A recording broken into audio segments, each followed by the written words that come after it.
Assalamualaikum. My name is Muhammad Naim Shamsuddin from class KBA 2494A. I live in Ipoh, Perak. For the assignment, I will tell about my experience related to Qawaid.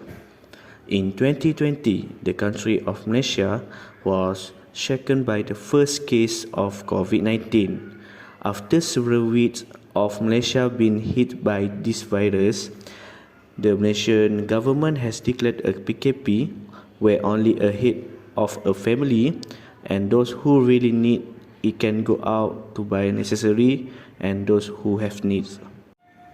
After several months of the country being hit by this virus, the number of positive continued to increase until almost 30,000 cases. The government has made its own initiative, namely by making PKPD in hotspot areas. This area include where I live at Taman Meru 2C, Ipoh, Perak. My area has been closely guarded by uniformed bodies such as police and soldiers to ensure that there is no movement around the hotspot area. But fences in each of my resident areas have been installed. Movement becomes unrestricted like PKP, where one head of family is allowed to go out. As long as this PKPD is carried out, every household in the area needs to do a swab test 3 times during the PKPD. It's carried out to ensure that no one is infected and infects.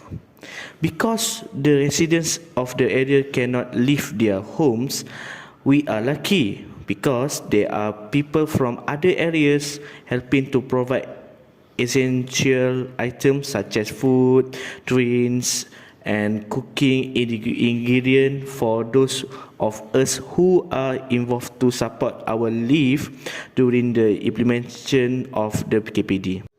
Due to the limited movement throughout the PKPD, the residents here cannot pray in congregation even if the south spacing is conducted in the surau. Male residents also cannot perform Friday prayers to prevent the spread of this virus. An experience that cannot be forgotten when the surau calls to prayer become different than usual because there is a change of verse, which is a verse that tells the people to perform worship in the area they are in. Once this area is under control and the positive has decreased, residents can carry out worship activity with social distancing as set by the Ministry of Health.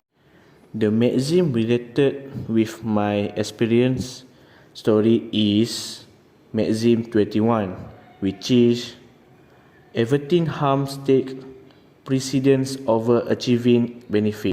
This maxim is a subsidiary of the leading maxim harm should be eliminated. When a certain act will result in both beneficial and harmful effect, the magnitude of the effects should be analyzed. If the benefit outweighs the harm, achieving the benefit takes precedence. Conversely, if the harm outweighs the benefit, preventing harm takes precedence. When the benefit and the harm are of the same magnitude, the Sharia gives precedence to preventing harm. In conclusion, before this, I don't know why it is permissible to perform Friday prayer at mosque.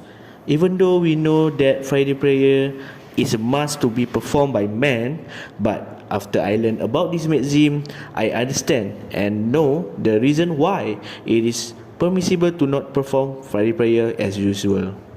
That's all for me. Thank you.